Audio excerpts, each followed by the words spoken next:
Presidential Spokesperson Yuse Claire Castro, sinabi na ang pagbibigay ng salita upang patayin ang Pangulo maging ang unang ginang ay hindi hypothetical at hindi gawa-gawang isip o pantasya lamang.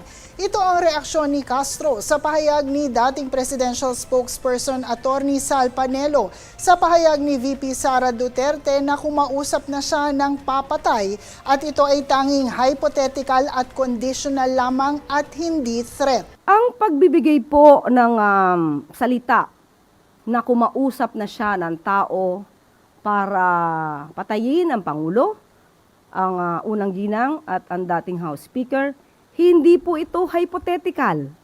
Nakita po ito. Hindi po ito gawa-gawang isip, hindi po ito pantasya. Sinabi po ito at mismong si Vice Presidente ay hindi pinapasinungalingan ang kanyang mga sinabi, ang kanyang pagbabanta sa buhay ng Pangulo. So wala tayong pag-uusapan tungkol sa hypothetical. Hindi po yan hypothetical.